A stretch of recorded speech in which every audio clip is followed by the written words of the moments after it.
Hi hello and welcome to Natrinai குடில்.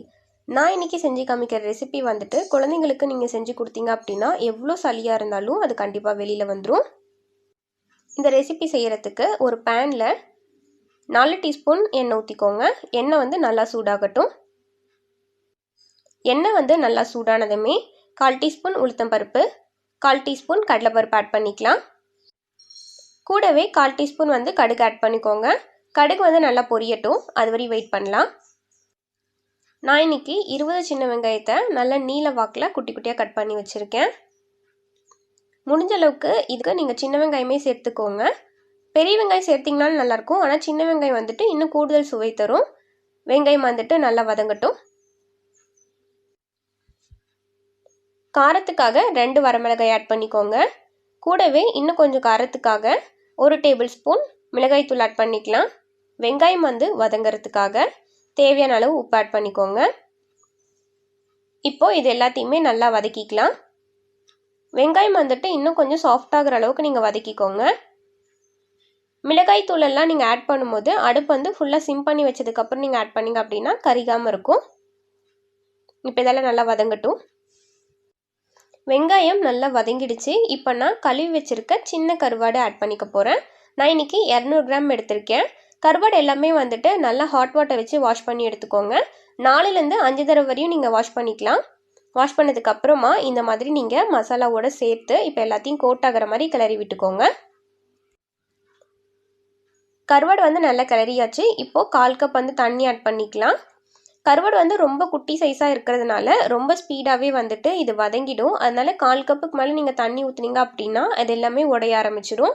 இப்போது கரண்டி வச்சு லைட்டாக மட்டும் நீங்கள் கலக்கி விட்டுட்டு ஒரு 5 நிமிஷம் கொதிக்க விட்டுருங்க.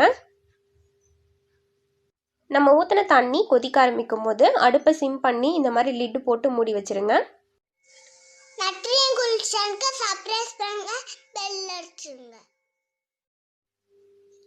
இப்போ நம்ம ஓப்பன் பண்ணி பார்க்கலாம். கருவாடு வந்துட்டு ஆல்மோஸ்ட் குக் ஆகிடுச்சு. இன்னும் கூட ஒரு 5 மினிட்ஸ் நம்ம வந்து எக்ஸ்ட்ரா குக் பண்ணலாம்.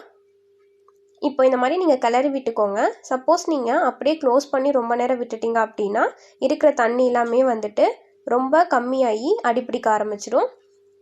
இந்த மாதிரி கிளறி விட்டதுக்கு அப்புறமா மறுபடியும் ஒரு 5 நிமிஷம் மூடி போட்டு மூடி வச்சுருங்க. மறுபடியும் நம்ம ஓப்பன் பண்ணலாம். இப்போ வந்து ஃபுல்லாகவே குக் ஆகிடுச்சு. ஒரு தடவை நல்லா கிளறி விட்டதுக்கு அப்புறமா இந்த ஸ்டேஜில் நம்ம துருவி வச்சுருக்க தேங்காய் வந்து ஆட் பண்ணிக்கலாம்.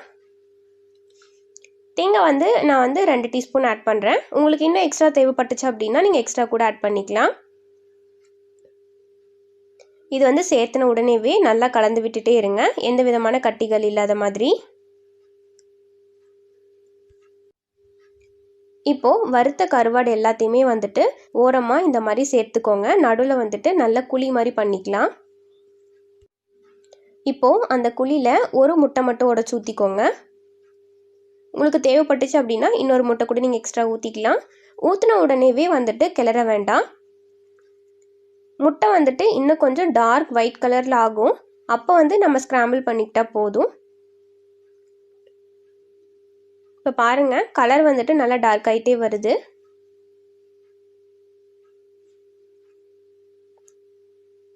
இப்போ நம்ம கரண்டி வச்சு லைட்டாக வந்துட்டு இந்த மாதிரி ஸ்க்ராம்பிள் பண்ணிகிட்டே இருக்கலாம். நான் ஏன் வந்து ஃபர்ஸ்டே பண்ணக்கூடாது அப்படின்னு சொன்னேன்னா அப்போ வந்து முட்டை வந்து ரொம்ப ஸ்மெல் அடிக்கும். அதே மாதிரி கருவாடோட ஸ்மெல்லும் வந்துட்டு கொஞ்சம் அதிகமாக இருக்க மாதிரி இருக்கும். இப்போ ரெண்டையும் நீங்கள் கலந்து விட்டுட்டீங்க அப்படின்னா சாப்பிடும்போது ரொம்ப அதிகமான ஸ்மெல் அடிச்சுட்டே இருக்கும். அதனால இந்த மாதிரி பண்ணிக்கோங்க. இப்போ எல்லாத்தையும் கிளறிக்கலாம். அவ்வளோதாங்க. இப்போ நம்ம கருவாடு வந்துட்டு ஒரு பவுலில் போட்டு சர்வ் பண்ண ஸ்டார்ட் பண்ணிடலாம். இந்த மாதிரி நீங்கள் கொடுக்கும்போது கண்டிப்பாக குழந்தைங்களுக்கு சளி இருந்துச்சு அப்படின்னா ஏதோ ஒரு வழியாக நமக்கு வெளியே வந்துடும்.